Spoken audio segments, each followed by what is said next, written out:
My parents punished me because my brother had no friends, so he took it upon himself to prove why he had none, and they still sided with him. So I had to resort to drastic measures to finally get through to them, and it did not go as expected. My parents salivate on the ground my brother walks on, and today I'm sharing how karma finally caught up with them at my wedding. Growing up, there were two sets of rules, one for my brother and one for me. All he had to do was say the words, "Lily did," followed by something I supposedly did wrong, and I'd be punished immediately. No questions were asked, and I'd be immediately bent over my parents' knee and disciplined. Sometimes they did it so hard it hurt to walk. Once when I was 7, he told our parents I had broken one of his model airplanes. I was disciplined and sent to my room without dinner, despite the fact that I had been at a friend's house all afternoon. The worst part was that if he did something wrong, I would be the one to get punished too. If I caught him red-handed, I'd get in trouble for not minding my own business. Family outings were always to places he wanted to go, even during events meant to celebrate me. My high school graduation dinner, we went to his favorite seafood restaurant despite knowing I'm allergic to shellfish. "You can order a salad," my dad suggested. And as my brother got older, I missed the days where he ignored me or just acted entitled, because it wasn't long before I was covered in bruises from becoming his personal punching bag. But everything changed in middle school. His friends gradually disappeared, either moved away or realized what a jerk he was. I only discovered my brother had become a social outcast because we attended the same school. One day during lunch, I overheard some kids from his grade talking about him. "Gosh, Mosky is such a nightmare. Did you hear how he made fun of Mr. Peterson's dead daughter yesterday?" I, on the other hand, was generally well liked. I wasn't the most popular girl, but I had genuine friends who enjoyed my company. Once he noticed this difference, I somehow became even more of his constant target. He started making up elaborate stories about me to get me grounded. My parents started saying things like, "Your brother says those kids are troublemakers," or "Why can't you be happy staying home like your brother?" And of course, when I told them he was wrong, they'd hit me with the "he's older and knows better." The only thing that saved me from complete isolation was my network of cousins who lived nearby. And one day, I finally came clean. They invited me to join them for a mall trip, and while we were away from my parents, I took advantage of the situation. My younger self bluntly admitted I couldn't go, because my parents banned me from having friends since my brother couldn't keep any. This comment spread through the family grapevine like wildfire,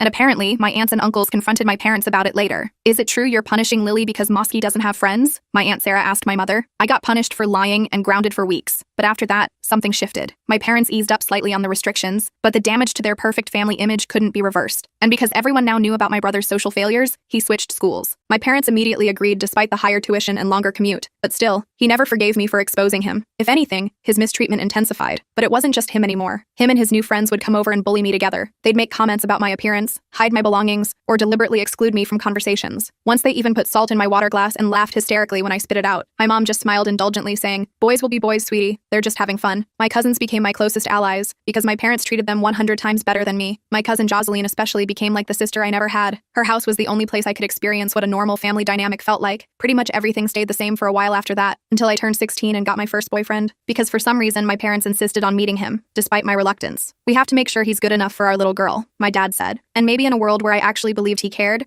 this would be touching. But my boyfriend wanted to meet them.